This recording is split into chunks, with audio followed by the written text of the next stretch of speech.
Salut fidèles téléspectateurs de partout au Bolanda Kabiso, votre mission Écho des Églises.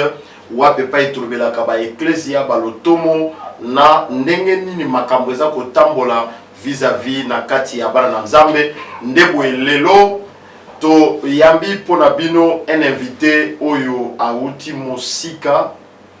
C'est un ancien na makambo ya Nzambe. Bato bazali na maîtrise historique ya makambo etali réveil, et c'est un père pour la nation angolaise dans les domaines ya spiritualité pe ya réveil. Et lelo Nzamba Sungiete azala moko ya invité na émission na biso na bino Écho des Églises na ya mongo ya mboto kota na bozindo liboso na pesi bino mbote na kombo na Yesu.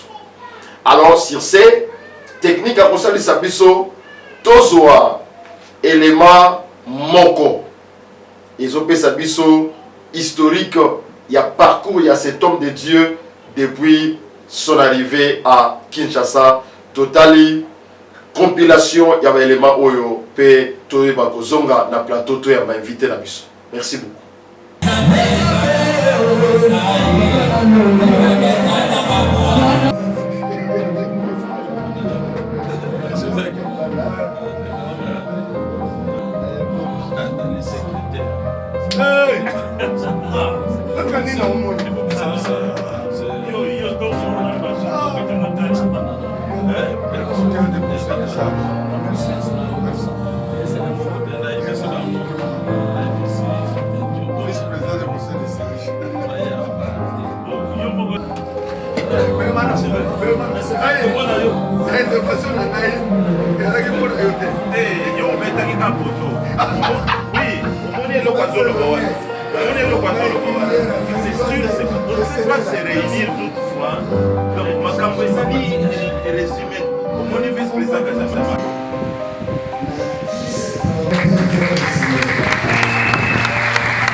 Sur ces plateaux, na balukina ta l'a invité na biso.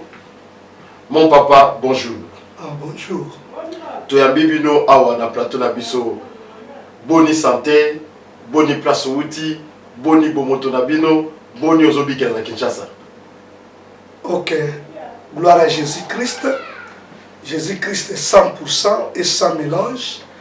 Na pesi balandi nyonso ya émission oyo Écho des Églises. Mbote pe papa Jonas mbote ebele na uti Luanda na Angola.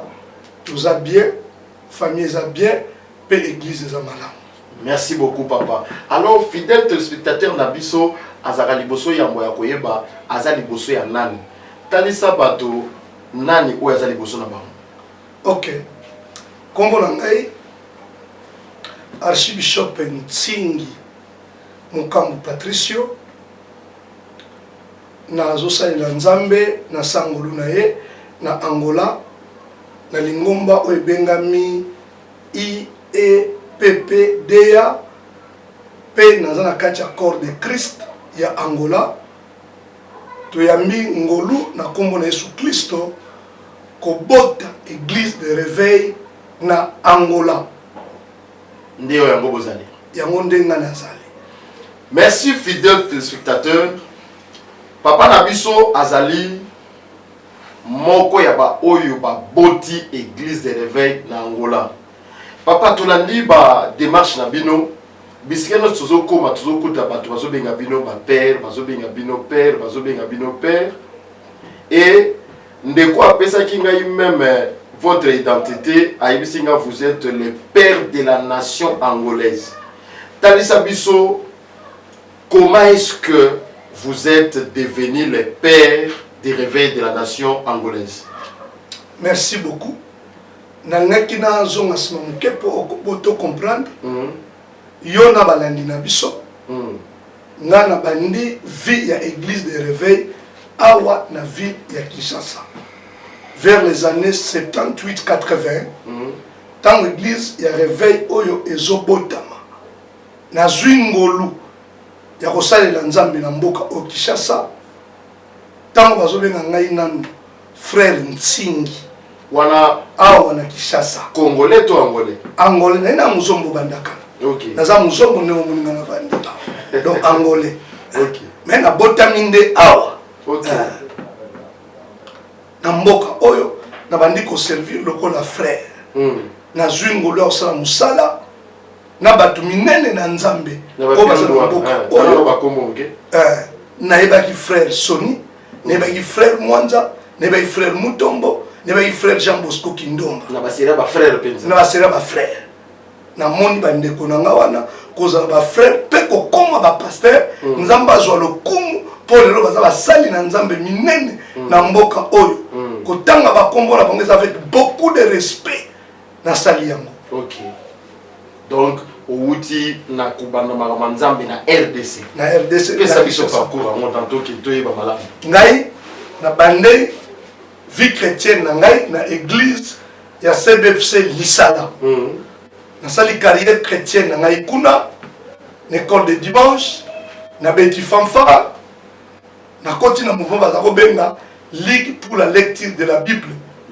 CBFC Lisala oya Gambela. Gambela croisement Gambela Lisala. Eza ndako na nga na uta kuna. Alors groupe munene za kuna bazako benga ngo la Ligue. Pourquoi la Ligue pour la lecture de la Bible? Il y a un grand mouvement na niveau ya sous-région ya Funa. OK. Ba ancien ba makambo na Zoloba. Ils vont réunir chaque vendredi de 500 à 600 personnes. Ils ont dit j'étais là Rwanda. Ba mouvement ba 600 personnes na ville oyo. Ils ont dit à Kotanga. OK. Ils ont dit à Kotanga. Nzamba salaki grâce dans mouvement wana vent charismatique afongoli ba don spirituel ya bato. Donc dans le domaine il y a ma campagne d'évangélisation on va bien dire est-ce que Dieu aime que le pécheur meure. Na même époque mouvement ya campus pour Christ et bimi na ville ya Kinshasa. Nzambe ayeko mema mupepe ya évangélisation makasi. Nazo reconnaître bandeko na lokola bakondo wa kondo. Nazo pambola ye. Nazo reconnaître bandeko na lokola ba révérend pasteur John Lokadi parce que témoignage na une époque wana ezaki action makasi ya évangélisation. OK. Et na wana ba baptiste ba supportaki biso penzate tobimaki na Lisala. OK.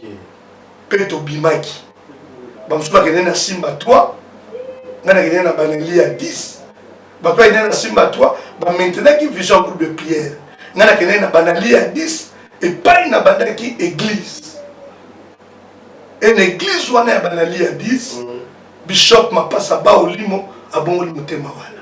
OK. Ayekoli côté ya wana. Donc ozape tata ba na zapel géniteur ya bishop Mapasa ba olimo. Na kati ya ville ya Kinshasa naza responsable makambo na solo. Mais respect par peuple OK.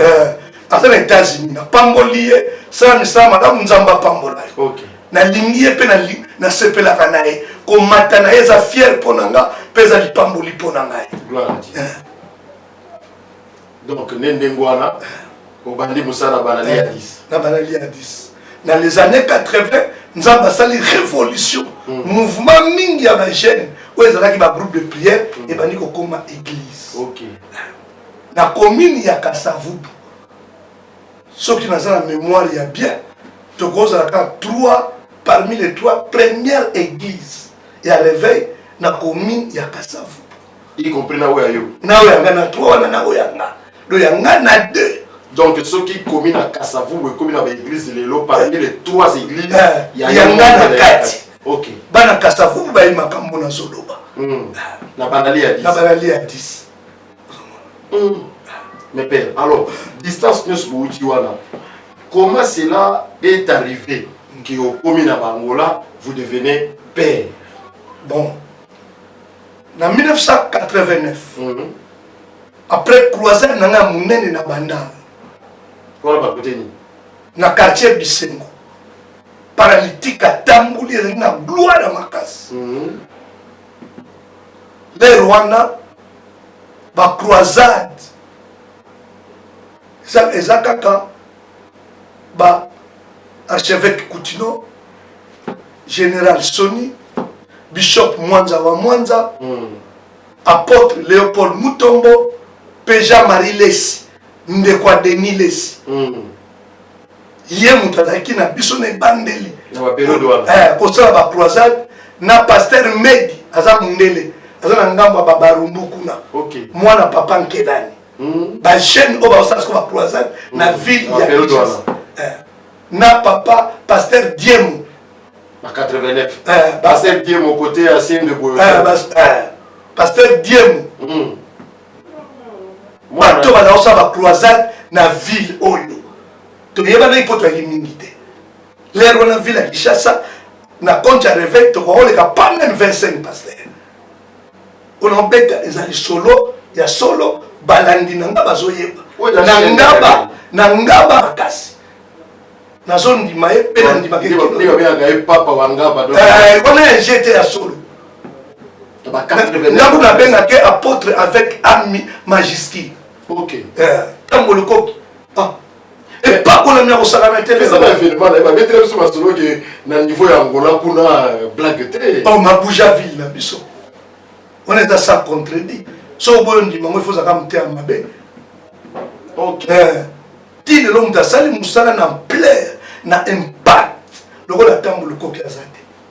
Merci beaucoup Père Toko Balo. Olongwe na 89 fois après. Na 89 les dans une décision dans son Angola. Na keso na révérend Jean Bosco Kindomba. OK.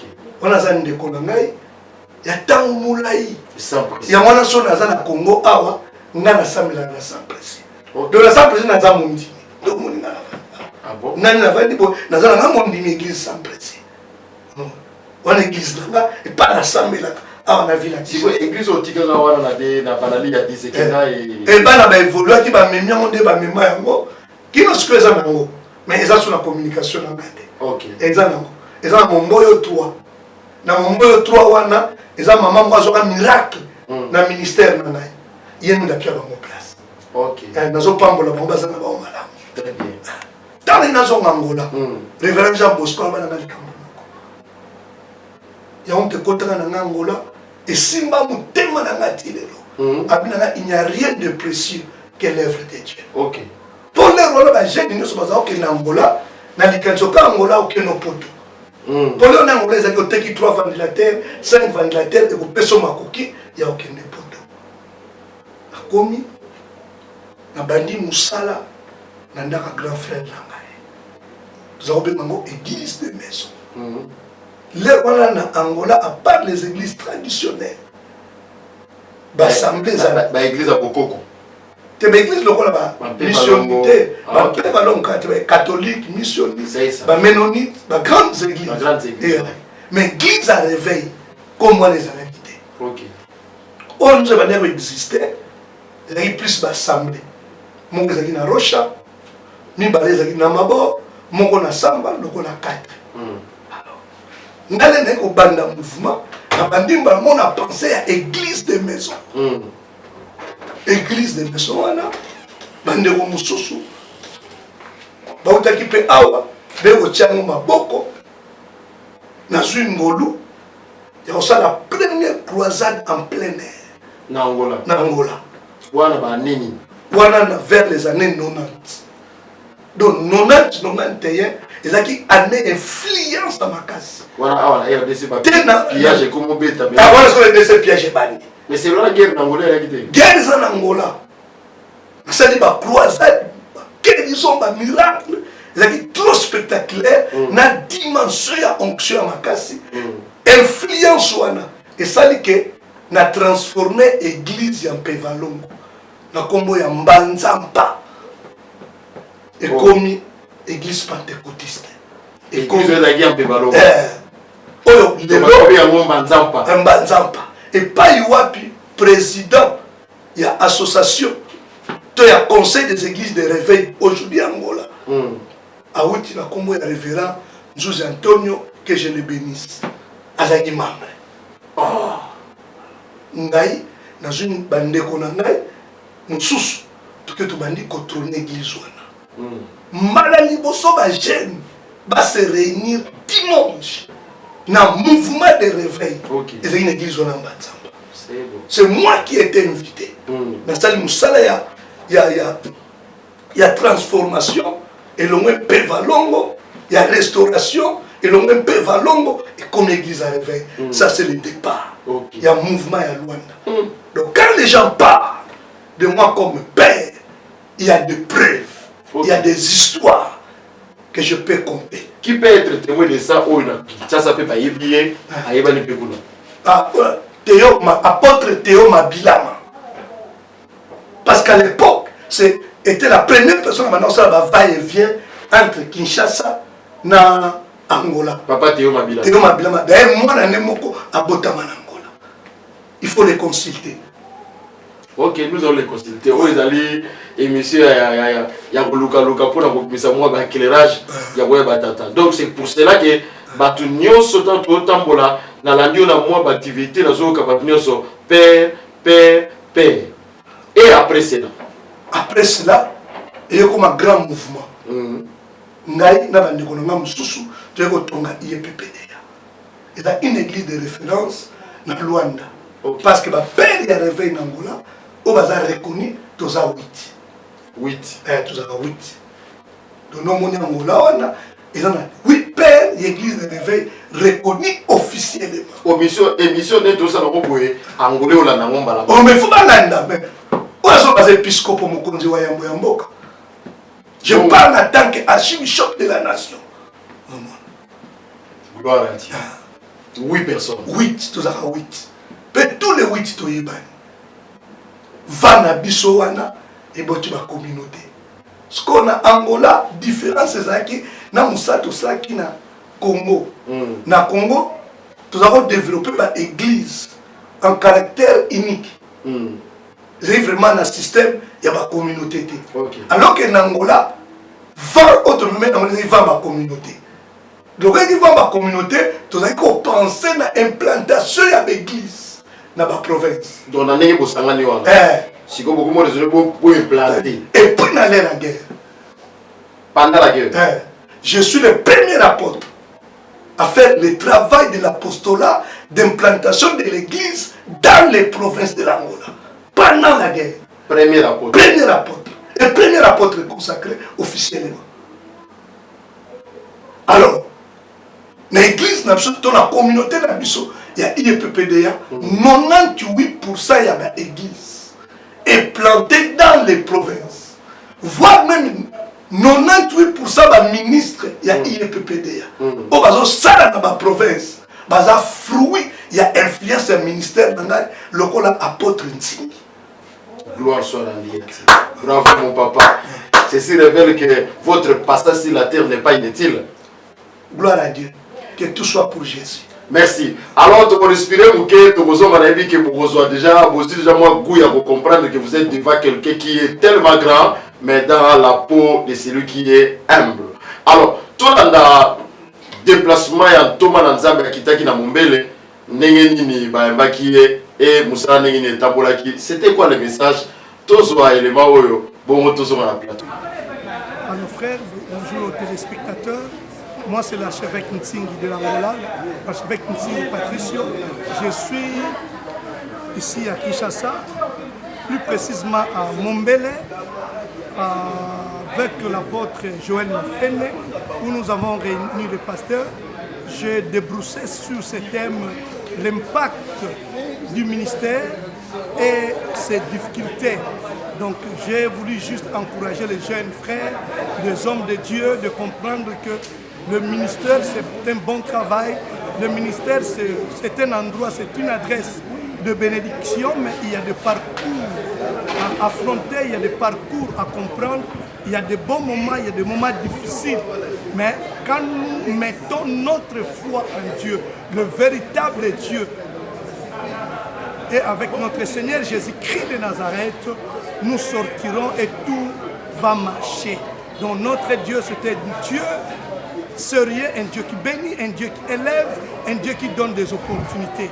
Que Dieu te bénisse, serre Dieu avec beaucoup de sérieux et tu verras sa grâce et sa bénédiction. Donc je suis à Kinshasa. Pour me retrouver, il faut m'appeler sur 84 22 98 et 114. Je suis encore là jusqu'à le 24 mars. Que Dieu vous bénisse. Merci. Que Dieu soit loué pour l'appui et la belle réception que j'ai trouvée à Djili, à Tchango. Que Dieu bénisse mes frères, mes soeurs. Le révérend Daniel Fouy, qui était l'organisateur principal, le bishop évêque Daniel Chioyo, qui était l'un des orateurs, l'apôtre Henri Toko, le grand modérateur révérend Fanfa, Kokolangaï Osana, qui a disposé sa voiture tout son temps. Je bénis les amis de Tchango, révérend Alpha Lushima, le vieux Lema Diamonika, tous les grands qui habitent Tchango. Je vous déclare ma bénédiction et je crois à vos ministères. Que Dieu vous bénisse. Amen. Et tous ces plateaux, alors papa, tu retournes dans Makamwana Sima. Au Lubaki, il y a que vous allez 8 pères. Et dans la bataille, vous allez Congo, pour Kende Angola. Mais à éviter par où commencer, peut-être à quelqu'un part, il faut rencontrer qui pour une orientation sécurisée. Ils appellent la bataille, la bâtir d'Angola. Mais à éviter commencer par où, passer par où, pour avoir une orientation équilibrée. Alors, les 8 ouana ozoyeba, ils ont dit parce que vous avez besoin de Holandayo, vous avez besoin de tout le temps à Pébango. Mais je reconnaître l'Angola, je ne suis pas l'unique père. Okay. En Angola, il n'existe pas aussi l'unique père. Okay. Il y a 8 pères que les gens qui vivent en Angola reconnaissent. Et à part les 8 pères, il y a aussi d'autres pères qui ne sont pas dans l'histoire du commencement. Okay. Mais leur parcours, leur temps et leur travail qualifié en Angola leur donne l'autorité de devenir des pères. Tous reconnaître peu Batouana, tous respecter Bango, peu tous valoriser Bango. Alors, merci Père. Par rapport à l'église, vu l'église que vous gérez là-bas en Angola, tant qu'église de réveil, na église de réveil, il y a Congo. Quelle différence vous trouvez dans le cadre et en fait, il n'y a pas une grande différence, mais ça c'est mon opinion personnelle, c'est dans les systèmes de travail. Ce que je sais, ce que je comprends, ce que je peux dire, église de réveil à Congo, autorité, et amis, et pas ma personnalité, ma individu. L'église de réveil à Angola, l'autorité c'est plus dans l'implantation apostolique. Donc c'est dans la décentralisation. Nous on privilège plus les implantations parce que la plupart des pères de l'Angola, ce sont des pères de communautés. Et ils ont des églises dans toutes les provinces. Les 8 là où je parle, les 8 papas et Angola, dans l'église, dans la province. Donc, ce qui veut dire, tu as beaucoup plus la personnalité, mais là-bas, c'est beaucoup plus les communautés qui contrôlent les choses. Qui contrôlent les choses, Donc, l'église n'a pas plus le cachet d'un individu. Ok, c'est ça la différence. C'est la différence. Alors, par rapport à l'impulsion, l'église arrivée à Congo, place mais l'église du réveil à Congo, c'est une grande église. Ça, je te le dis et je l'affirme. Nous avons beaucoup de respect quant à l'église et à Réveil à Congo, surtout le père fondateur de l'église du Réveil du Congo. Voilà pourquoi quand il y avait des problèmes, l'église du Réveil à Congo, moi personnellement, dans soleil na général Soni, dans soleil na révérend Jean Bosco Kindom, dans soleil na archevêque général Albert Kankenza. J'ai eu des entretiens avec Bishop Mapassa Baolimu. J'ai donné mes opinions. Surtout, j'ai insisté sur l'unité. Même quand l'archevêque général de Dokamba a eu le pouvoir, n'a monié 2 fois ou 3 fois. même dans un plateau, je le salue et puis j'ai beaucoup de respect sur lui. Nous vous saluons évêque supérieur Dodo Kamba. Oui, nous avons respect, nous avons samé la unité. Dans la réunion récemment, nous avons qui et pas évêque Guy Daniel. Nous avons qui mentionne comme maintenant c'est l'évêque général et Jibayama Pia. Beaucoup de respect, c'est un frère à moi de très longue date. J'étais avec lui collaborateur dans l'AFMIN. Un frère à vous. C'est un frère à vous. Oui, parce que c'est un frère à vous. Mais il faut pas lui, il était président de AFMIN à Kinshasa. Moi, j'étais président de AFMIN en Angola. Ok. Donc, là, la suite pour l'église de réveil, vous avez dans la plénière, dans Bango, j'insiste qu'il ait l'unité, la vraie unité. Qu'il pleuve ou qu'il neige, unité zonga, tout ça ensemble, tout que nous libérons, biso force dans chez Bango, so Bango baza fort, biso tout ça fort. Que Dieu soit loué, tout la interview oyo ya mundu na Nzambe, nenga ya mamaki na plénière oyo salemaki na kandakanda epa ya évêque régional Guy Daniel Tassa, tout la élément oyo bongo to zonga. To continuer sikawa total la parcours ya mungu na Nzambe na Kinshasa aiko sala nini élément technique à pesi biso. Je suis l'archevêque Nsingi Patricio de l'Angola, président et représentant légal de l'église IEPPDA en Angola. Bon, il n'y a pas vraiment la différence. Moi je crois que l'église de réveil du Congo, l'RSC, elle est la mère de l'église de réveil de l'Angola. Parce que nous qui sommes des planteurs ou des visionnaires de l'église de réveil en Angola, nous avions commencé ici. Nous avions embrassé le feu de l'église de réveil du Congo que nous avions apporté en Angola.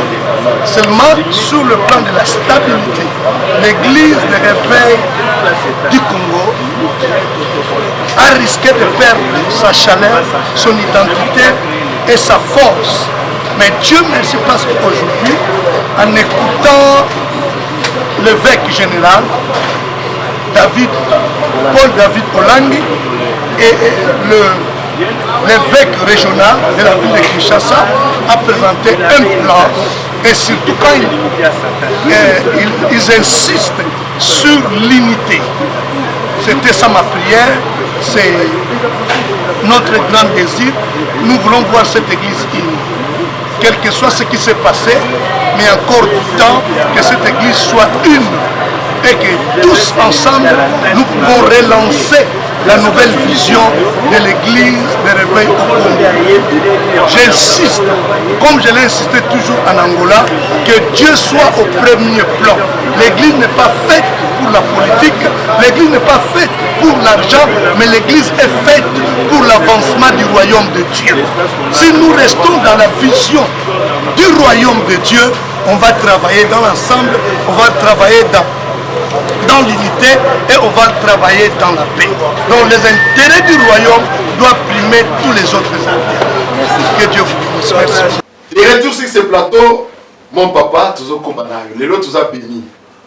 Na komona ki tous les besoins, mon toi vraiment na matière historique et puis na ebi ke bandeko mingi tant on a présenté ki bino na contact ça va vous serez notre invité. Mais tous les qui moi Koko so les pères de la nation angolaise baza côté en motembe oyebika ki sasa ndenge tambolaka mais sikoyo to solo le moi makambo mingi siri yango to ya sikoyo awa parcours na bino na RDC tango yelelo c'est quoi la mission?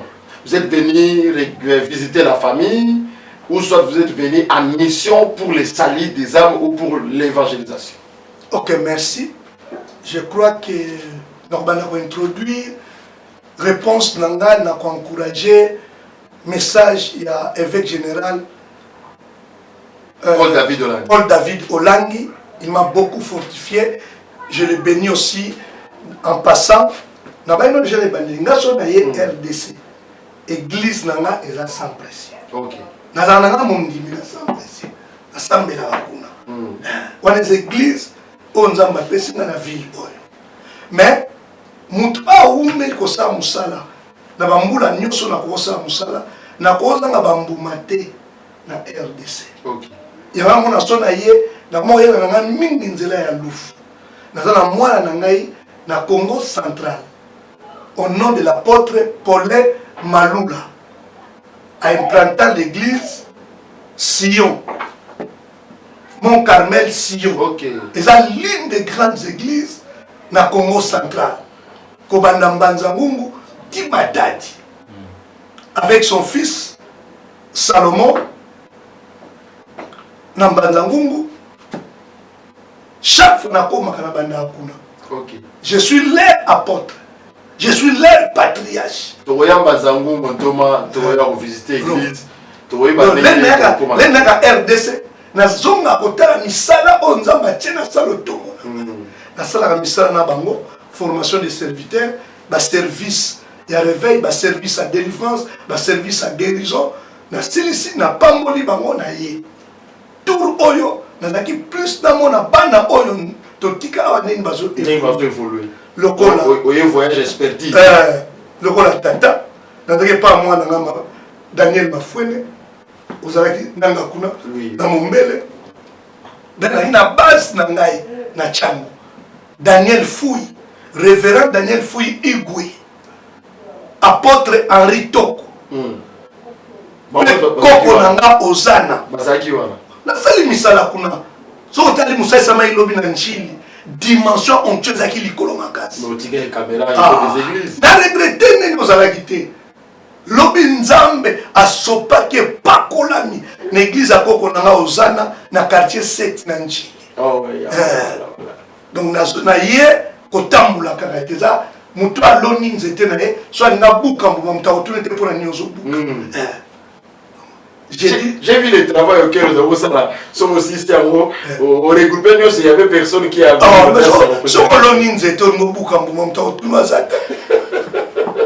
Alors, quel message pour la Tchango Mobimba, Oyo, Bakota l'image? Bana Tchango, merci. Nous avons une église, il y a apôtre Éloge, sous l'autorité, il y a Igwe, révérend Daniel Fouy, apôtre Henri Toko, évêque David Chioyo, intervenant premier jour à l'Ascon États-Unis, bon séjour, Koko Nangai, Ozana, Bana Nyonso ya quartier 7, et pas ya prophète Ozana, Lobby, Kombo na Yesu Masiye Kumisamaki, nazo tombo la Kombo na Yesu Kristo, likolo na ba Kombo Nyonso. Vision na 100% Jésus, sans mélange. Nzambe oya memi biso na ba mikili. Nzambe oya bandaka na biso na jeunesse. Nzambe ototeaki na lipapa ya musunya bata. Lelo afongoli li biso ba porte. Toyebi kombo mosusu te. Toyebi makiona te. Toyebi eloko mosusu te. Prophétie ya lokuta te. Ba influence makasi te. Tambula na vitesse nzambe. Place nzamba commission ndima yango. Place nzamba commission te ndima yango. Bandeko na nga ona tangi ba kombo baza na ville oyo boko komata na bino eza fierté pona biso nazondima ba ministère na bino nazondima komata na bino nkolo akonye ko sala yango ba oyo pe ba esima na biso nzamba tombola bino koleka pe nzamba ko ba kosalela bino bolamu pe boboto na bino nzambe apambola yango. Merci beaucoup na appui nyonso nazwaka na mangembo epai ya révérend Bishop SP Mbakadi, tant que RDC, na kozala un grand na yangote. Merci, merci, merci beaucoup. Bano baza pepe nangai, lokola évêque Antonio Malanda, évêque Patience, évêque Benimboko, évangéliste José Bouendoa, Lana Luanda, pasteur Annie Malonda Ntingi, bana nyonso ya Sed Milagre, Antonio Busanga,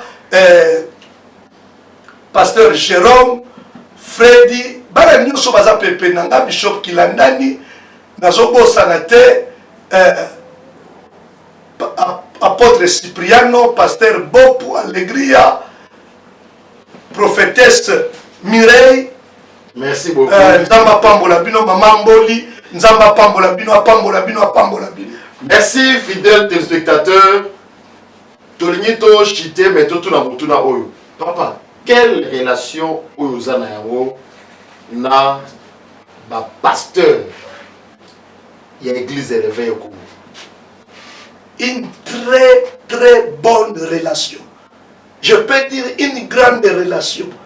Les jours de l'ouverture officielle de l'église de réveil à Kinshasa au palais du peuple, j'étais le seul pasteur étranger au podium. Ok. Cette histoire ne peut jamais être effacée. De la même manière, je le réclame. La plénière, j'étais le seul étranger.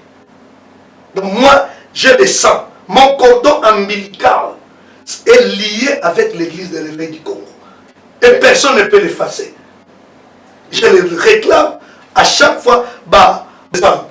Et je réclame ma position et mon droit.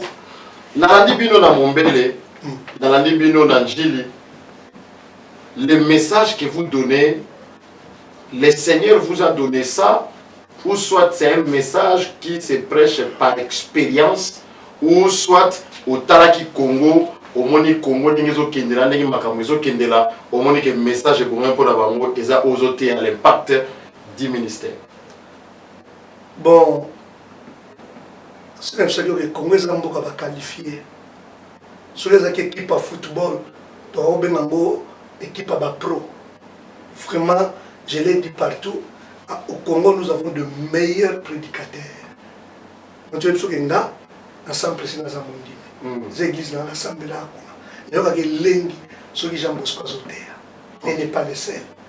Il y a apôtre Mutombo, il y a la dimension à foyer, apôtre Tambolo Koki, il y a impulsion qui examine dans l'évangélisation, il y a la révélation, il y a Bishop Espen Bakadi. Donc, les Amboka pro.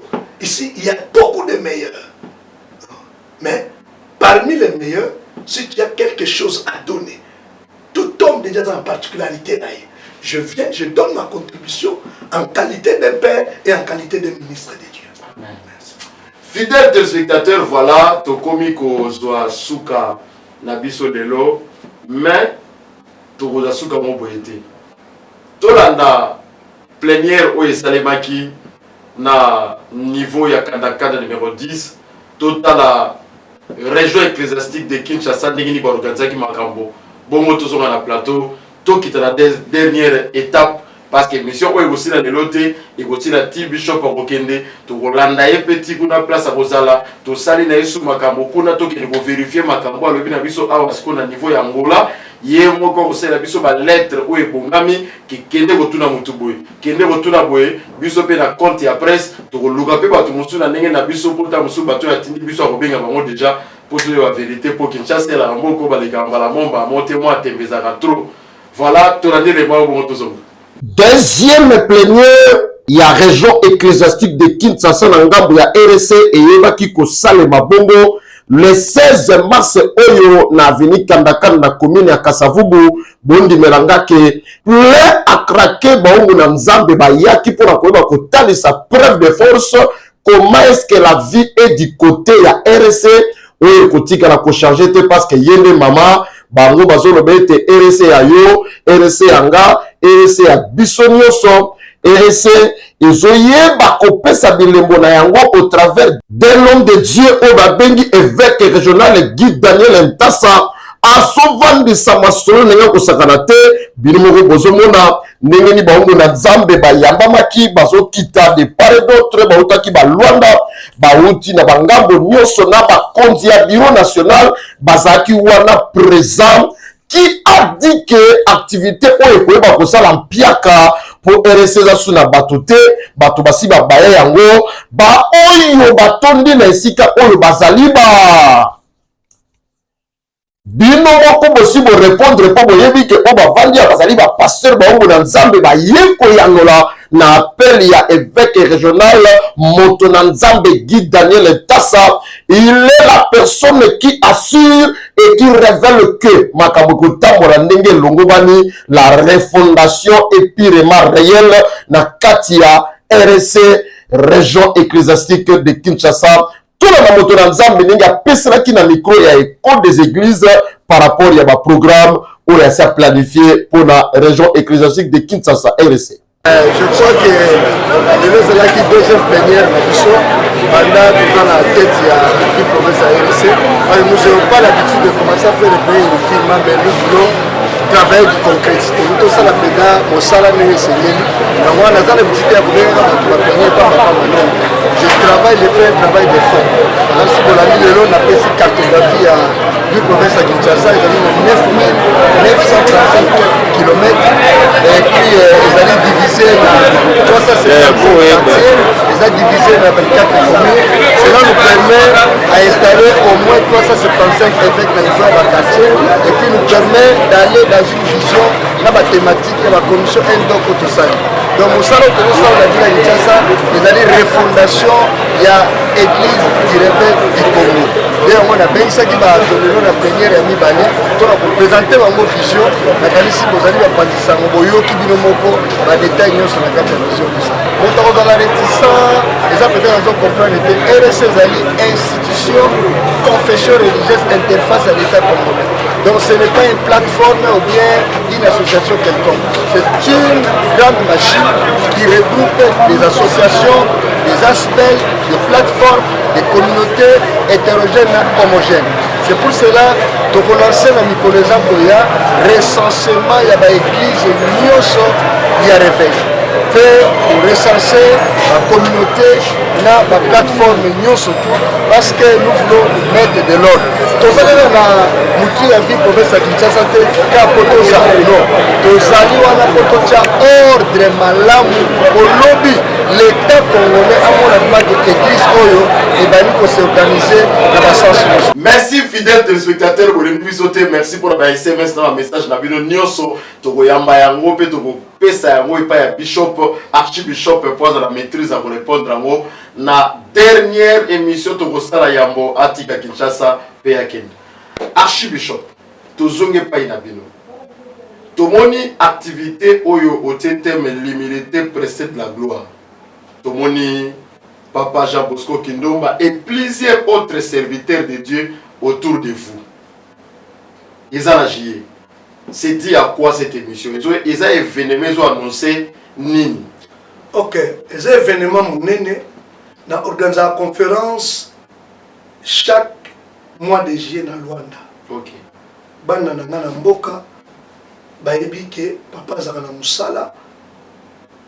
Donc juillet za mwanga na botama.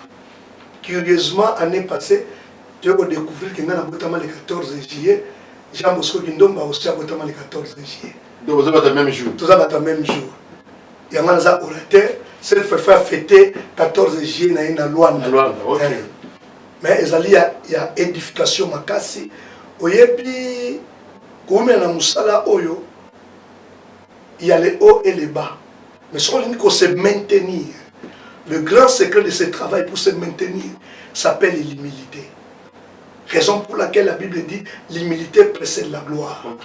Donc cette fois-ci, tu partager l'humilité dans la dimension de mon use. Personnellement, on a épinglé leader serviteur. Donc pendant la conférence, on a parlé sur le leader serviteur.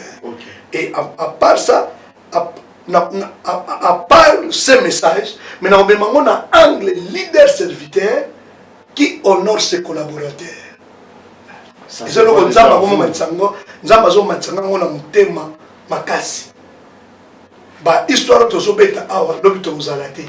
Alors il faut te préparer bateau, te soutenir bateau, te orienter bateau, te promotionner bateau. Surtout que l'action que vous allez clôturer la consécration des serviteurs. C'est pour la première fois dans Luanda. Pour la première fois. Père nous arrivé dans un même podium pour nous consacrer bateau. Nous consacrons chacun dans son coin. Mais j'ai pris l'initiative. Il y a la gloire personnelle. Quand on a le nom de Jésus-Christ 100%, on a préparé Bané Belé. Dans la province, dans la Lubangu, dans la Namibe, dans la Menongue, dans la Fonfen, dans la Lumbalangimbu, dans la frontière, dans la Dilolo, dans la Baroya, Luanda. Il y a des amis en Belgique. Le bishop Bissolele, il vit avec sa femme. Il y a des Nigériens, mais il y a papa Jean Bosco Azala, Papa Lundo Azala, le collaborateur au RDC, et puis si na sepeli na journaliste Jonas, na Kingaza la présent, na Miluluana na Angola, amona ki monameso. Yemoko amona ki monameso. Et quand des églises écrites en Angola, tout le monde a ramené ce coup là. Alors papa, activité aux autres préparées mon nene boye et puis ça la machin, ça fait déjà combien des années? Ça fait plus de 10 ans que j'ai fait ça. Activité ça la marche, génios. Génios. Gloire soit à Dieu. Cela révèle que Angola a rempli de serviteurs de Dieu aux parmi les 5 premiers serviteurs de M. Banebele. Non, je n'aime pas de position. Puis je n'aime pas que les gens disent très souvent que je suis grand. Je sais que je donne ma contribution à la nation. Je suis serviteur parmi les serviteurs. Si tu arrives, peut-être mon parcours sur le terrain, tu auras toi-même les résolutions. Mais parmi les 5, parmi les deuxièmes, les premiers, alors, quelles sont les difficultés que vous avez rencontrées pour marquer le nom de Jésus et poser des fondements et assembler à réveil à niveau à l'homme? Angola, pays communiste. Tout le monde sait. Angola est un pays communiste. Bakanganga joue la croisade. Ça c'est bête à vous en plein kit. Tokangama une semaine na église. Parce que Mboka, guerre, quand il t'a mazo bengana, bato à sa vie. Donc ça fait. Oui, tikala na mitu na biso. Les lois besoin d'Angola, parce la facilité, il y a planter église. Je crois que apôtre m'a fait a témoigné qu'il y a un Moubele. Mais ce n'est pas un travail personnel, c'est tout un travail d'une équipe de Ncholoba, tous à 8, que je bénis tous les pères de l'église de l'Angola, mes amis, mes frères, soyez bénis. J'ai beaucoup de respect pour vous. Bananga Bafumabouala, Ba Francisco, Ba Ige Mangamba, Ba Docteur Bonke. Vous allez béni, vous allez béni. Merci fidèle téléspectateur. Moutuna moko elibiso papa ya rotuna bino. Lelo bino boleki na époque moko bosambeli samba kaka. Mais génération moko ezo mata lelo c'est comme si ezo zanga repère. Quel est le conseil ou qu'est-ce que vous reprochez na ba serviteur de Dieu ya Congo lelo? Topé à Luanda lelo, osons bavir, tout bas dérapage dans le parcours ministériel. Ok, sur la Naloba, la Congo ya Congo, on m'appelle Comba Luanda. Parce que je connais un peu l'Afrique. Comme l'Afrique du Sud, ti Nigeria, Mboka Nyoso, Naibiamo. Ok. Donc, ce qui veut dire l'ensemble des serviteurs, il y a le secteur Afrique centrale et partout. On a travaillé dans Congo-Brazzaville, on a travaillé dans Mozambique. On a travaillé en Afrique du Sud, on a travaillé en Bénin, on a travaillé en Côte d'Ivoire, on a travaillé en Nigeria. Donc, un peu par rapport à l'Afrique, bien. Donc, là, on a un problème en Angola, un problème en Congo. On a travaillé en Amérique latine. Donc, je prêche en français, portugais, anglais, espagnol. Donc, on a travaillé, moi, dans la nation, même dans l'Europe, même dans les États-Unis d'Amérique. Dans ma campagne, ça m'a été na opekuna na bamboka wana. OK. Ya wana ngi longola Congo, longola Luanda. Le baka pourquoi nouvelle génération? Problème à monsieur ça respect à vocation na appel. Donc, to respecter vocation na biso, to respecter ba appel na biso. Biso nyonso. Donc ce qui veut dire il y a le non respect appel na vocation. Parce que différence c'est années, n'allez na bongoli mutema awa, na komi leader, na komi motei. À l'époque, on ne donnait pas Galaxy 6 aux frères de la motei zalakité. Babiska ming to zama inotea, ngana zama na Kasavubu, na zama na Kasavubu, côté na commune à Kinshasa, kenei makolo, ozongi pe makolo. Ce qui muto a tout amité, a tabelo mbongo futa ticket, kenei na makolo. Zongi pe na makolo. Wana sengoka. Sengoka ka uto sala nzambe grande joie. Cravate pe au moins veste makasi bezaki na. Exact. Pour sérieux na bozaki présenter le bateau passe dans monde. Muto wali gate moi na yaba la pasteur. Muto wali gate moi na ba la pasteur. Ya mo époque na ngai. bandeko bayelelo bakuti moi standing moi lipa moi tout ça alors ezosala ke soza makasi te misu na yo elongwe na makambo ya motuya ekoma welela ekomi na posa ozala nango osala kombo oyebana que soko lati moi chemise batanga ta quand même kombo nango alors que ça vraiment mabete mais ekozala la priorité na biso te ekozala biloko ya liboso te ezosala ke bonzambe ezokita mosuni ezokita. Merci fidèles téléspectateurs pour notre soukisa togopé sa dernier langage et pas y a apôtre à s'exprimer pour la hôtel Sabiso programme na la ville de Kinshasa les abonnés et un mot na portugais pour na kolobé na angolais nyonso ba Hollanda biso pe na Brésil na Amérique latine bazo apé info oyo kokoma na monde ba yeba programme ya archibishop na République démocratique du Congo. Napesi merci na bandeko nyonso bayambi ngai awa na RDC na Matadi koko na nga Néhémie na Kwelungongo koko na nga Arthur Carmel Sion Mobimba Nzamba Pambola bino na ye na repentance et par révérend Néhémie nazongi na Badiadingi et pas apôtre Daniel l'ambassadeur Daniel Yeye na kiti na Njili na quartier c'était pas koko na Ozana. Merci pour la papa Lundu, merci pour la bakonja RSC na personne il y a président provincial Guy Daniel président Kajamar, merci. Mon évêque général Paul David Olangi, mon évêque président Ejibayaman Pia, équipe union sur la RSC. Papa Dodo Kamba, merci. Que Dieu soit avec toi, force et courage. Et à tout le monde. Oba benga kinga ba soutena kinga yi. Bana Luanda, merci pour la prière na bino. Nazo trouvé grâce musana na RDC zo leka kitoko makasi. Nzambe abomba bino, nzamba azana bino. Bana ya mief, bana ya mouvement 100% Jésus sans mélange. Tozo mata eza mouvement munene nzamba tiango na mboka et ko kweya te 100% Jésus, 100% Jésus sans mélange. Deus vous abençoa. God bless you. Dios los bendigas. Lo amamos y lo queremos. God bless you. I love you guys. More grace and more favor. Eu vos amo muito. Amo Angola. Amo a igreja de Angola. Presidente Zuzi Consila. Apóstolo Elias.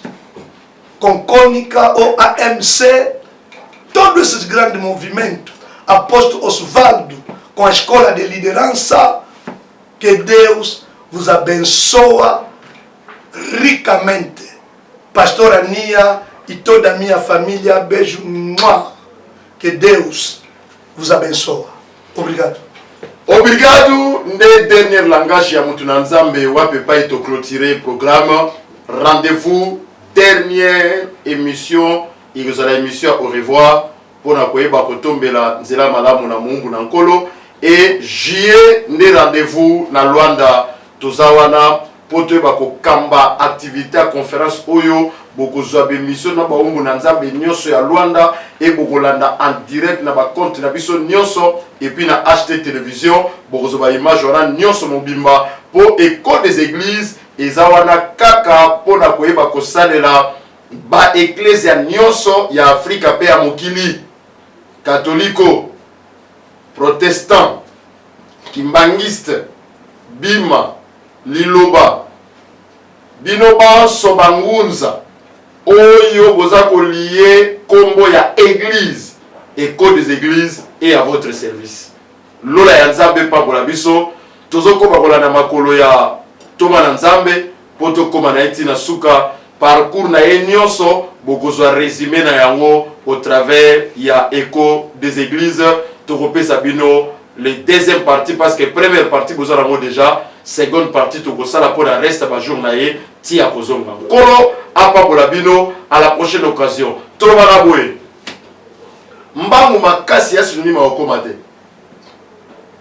et puis kowelela kozwa mingi ya sunima okoma riche te zala patient zala doux tu atteindras l'objectif avec le Seigneur kola pambola biso